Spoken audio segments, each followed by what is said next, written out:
प्रश्न 21।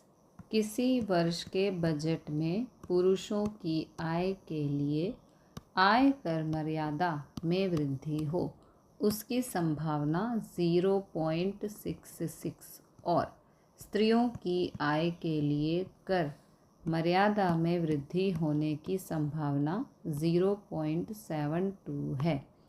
पुरुषों और स्त्रियों की ऐसे दोनों की आय के लिए आयकर मर्यादा में वृद्धि हो, उसकी संभावना 0.47 हो, तो उस वर्ष के बजट में पुरुषों और स्त्रियों दोनों में से सिर्फ एक की आय के लिए आयकर मर्यादा में वृद्धि हो और दूसरा पॉइंट दिया है उसकी हमें संभावना ज्ञात करनी है। ओके, तो ए बराबर बजट में पुरुषों की आय के लिए आयकर मर्यादा में वृद्धि हो, वह घटना P ऑफ A बराबर 0.66।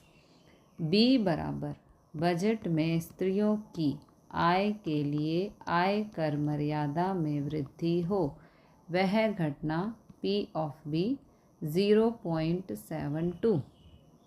ए इंटरसेक्शन बी बराबर पुरुषों और स्त्रियों की दोनों की आय, यहाँ पर दोनों की आय है इसलिए इंटरसेक्शन है। ओके, के लिए आयकर मर्यादा में वृद्धि हो, वह घटना P of A intersection B बराबर 0.47 है।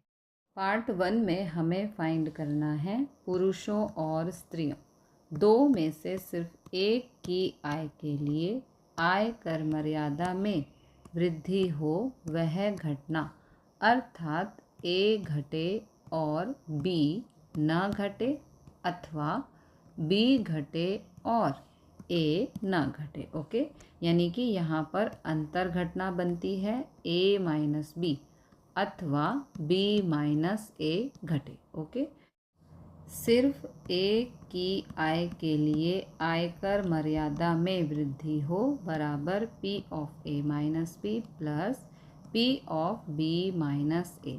यहाँ पर अथवा है इसलिए यहाँ पर प्लस लगा है।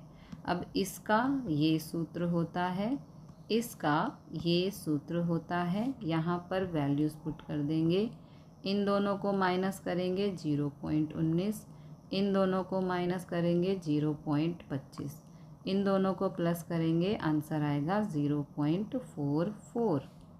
पार्ट 2, पुरुष और स्त्रियों में से किसी की आय के लिए आयकर मर्यादा में वृद्धि न हो अर्थात A dash intersection B dash बने P of A dash intersection B dash is equal to होता है 1 minus P of A union B। प्रथम P of A union B ज्ञात करेंगे योग के नियम के अनुसार। ये है नियम, यहाँ पर वैल्यूज़ पुट कर देंगे, इनको सिंप्लीफाई करेंगे तो आंसर आएगा 0.91। ये आ गया यूनियन। अब P of A dash intersection B dash is equal to, ये इसका सूत्र है 1 माइनस यूनियन है यहाँ पर 0.91, माइनस करने पर आंसर आएगा 0.09। मांगी गई संभावना 0.09 है। यहाँ पर कहा था वृद्धि न हो, इसलिए A dash intersection B dash. Okay.